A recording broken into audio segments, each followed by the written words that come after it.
Now, what is an intuition in current metaphysical circles? It's not usually an intuition in the technical sense of philosophy, which is an item of immediate knowledge that needs and has no inferential process to justify its acceptance.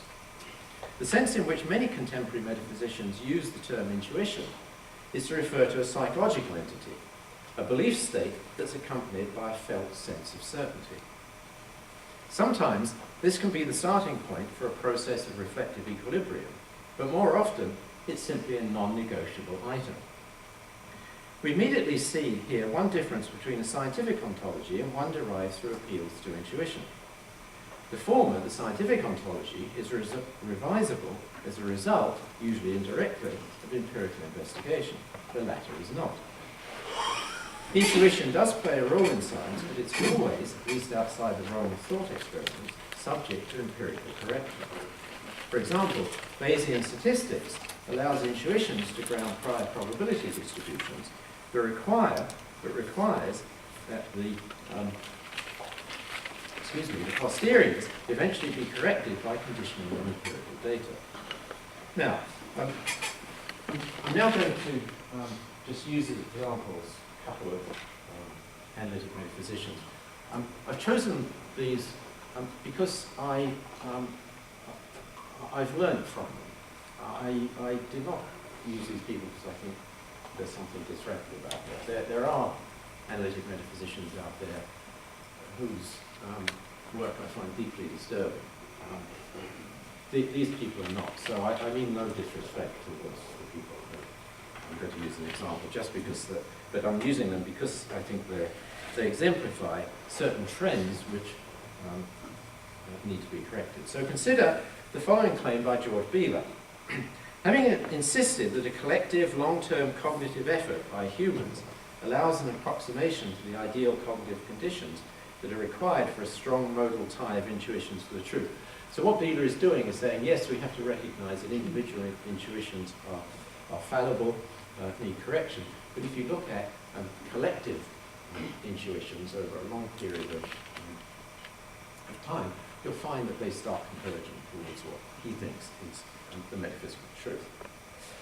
So here's the quote, the first part of the quote from Beeler. Some people might accept that the strong modal tie thesis about intuitions is non-empirical, but hold that it does nothing to clarify the relation between science and philosophy as is practiced by human beings. So the point is that there's this worry that the idealization built in there is too strong and takes us away from what we can actually do.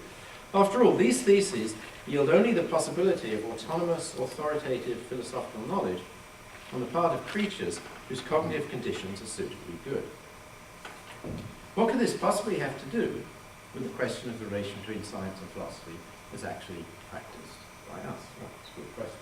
Okay, so here's Beeler's answer. The answer is this. The investigation of the key concepts, intuition, evidence, concept, possession, establish the possibility of autonomous, authoritative philosophical knowledge on the part of creatures, and here's the important part, in these ideal cognitive conditions. The same concepts, the very same concepts, however, are essential to characterizing our own psychological and epistemic situation. Here's another important feature. Indeed, those of any epistemic agent. So, argument theme is, okay, you introduce certain idealized epistemic situations, and then you justify these by claiming that those idealizations are appropriate not just for humans, but for any epistemic agents at all. Now, leaving aside the endorsement of intuitions as a core philosophical content, this does go some way to de-psychologizing the a priori by talking about idealized conditions. So what are these idealized epistemic conditions? A related view has been expressed by David Chalmers and Frank Jackson. This is drawn from their recent exchange in Philosophical Review about conception analysis, their views being opposed to Ned Block and Robert Solnecker. So here's a quote from Chalmers and Jackson. A priority concerns what's knowable in principle, not in practice. And in assessing a priority, we idealize away from contingent cognitive limitations concerning memory, attention, reasoning, and the like. That's something that we should pay close attention to. Skip ahead. Now, a commonality between knowledge gained through scientific instruments and through computational science is a frequent need to rely on knowledge of how the instruments, either detection instruments or computers together with their algorithms, work. Now, what I called epistemic opacity in extending ourselves turns out, I think, to be a version of the problem of scientific realism. Scientific realism is usually posed as a problem about justifying knowledge concerning unobservable entities that are accessible only through the use of scientific instruments. The knowledge of how instruments themselves work, including computers, also generally falls into the realm of the unobservable, or at least the theoretical. Moreover, the use of scientific realism has been associated with problems resulting from spatial scales. The realms of the very small and the very far away are central examples. I'm going to come back to Chalmers and Jackson in just a minute. This is something that builds up to a response to it. For computational purposes, the relevant scale is time. What a computer can do very fast is epistemically inaccessible to human reasoning abilities. Now here, I hope you can see where the connection is between these epistemic idealizations that Wheeler and Chalmers and Jackson want to engage in, and the realities of the inadequacies of human cognitive abilities. Now, that is, if it's inadmissible to counterfactually suppose that humans could be shrunk to the size of a virus and still satisfy the conditions for traditional empiricism, a view which I'm sure you remember Barfrassen has defended, that that's inappropriate because science is done by humans that have the cognitive abilities that we do. If it's inadmissible to make that counterfactual supposition, it's inadmissible to counterfactually suppose that humans could solve a numerical integration problem, require millions of elementary calculations, or that they could follow the state space trajectory of a very large agent-based model over thousands of time steps.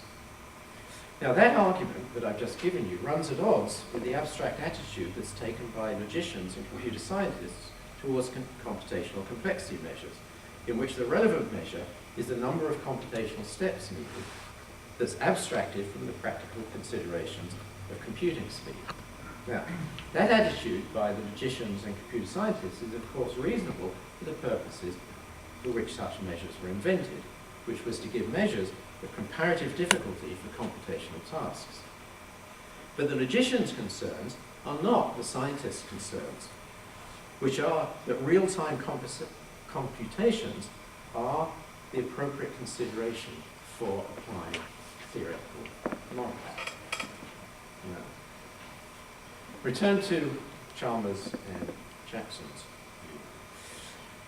The Chalmers and Jackson view quickly leads to absurd consequences. The move that I've just mentioned in computer science from considering computability simpliciter, Turing or some other sense, to a concern with measures of computational complexity, such as P, NP complete, and exponential classes of problems, is motivated in part by the limited computational resources of real machines. In the realm of idealizing human abilities, if we were allowed to abstract completely from our limited abilities, the response, which I have to say I heard from a faculty member at the Humphreys Philosophy Department,